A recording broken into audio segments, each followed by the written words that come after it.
Hello everyone, welcome to our channel. బంగాళాఖాతంలో ఏర్పడిన అల్పపీడనం తెలుగు రాష్ట్రాల్లో అతి భారీగా కురుస్తున్నటువంటి వర్షాలు, రాయలసీమ దక్షిణ కోస్తా జిల్లాలకి రెడ్ అలర్ట్ జారీ. వివరాల్లోకి వెళ్దాం, వాతావరణ పరిస్థితులను తెలుసుకుందాం. వాటన్నిటికంటే ముందు మీరు ఇంకా మన ఛానల్ కనుక సబ్స్క్రైబ్ చేసి ఈ వీడియోని లైక్ చేయనట్లయితే ప్లీజ్ ఒక చిన్న లైక్ చేయండి, మాకు చాలా ఎంకరేజింగ్ అండ్ సపోర్టింగ్ గా ఉంటుంది.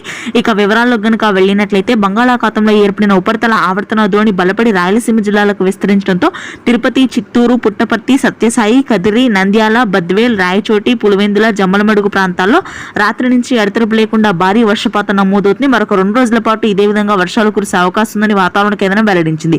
నెల్లూరు, ప్రకాశం జిల్లాలో రికార్డు స్థాయిలో వర్షాలు నమోదవుతున్నాయి. దాదాపుగా 200 మిల్లీమీటర్ల వర్షపాతానికి లోతట్టు ప్రదేశాలన్నీ జలమయమయ్యాయి. డిసెంబర్ 22వ తారీఖు వరకు కూడా వర్షాలు కురుస్తాయి. ఇక ఈ అల్పపీడన ప్రభావం మధ్యాంధ్ర, ఉత్తరాంధ్ర జిల్లాల మీద కూడా ప్రభావం చూపనుంది. ఉత్తర భారతదేశ దిశగా విస్తరించడం వల్ల మధ్యాంధ్ర, గుంటూరు, కృష్ణా, కోనసీమ ప్రాంతాల్లో తేలికపాటి నుంచి మోస్తరు వర్షాలు నమోదవుతాయి. రాయలసీమ, ఉత్తర కోస్తా జిల్లాలతో పోలిస్తే మధ్యాంధ్ర జిల్లాలో తక్కువ వర్షపాతం ఉంటుంది.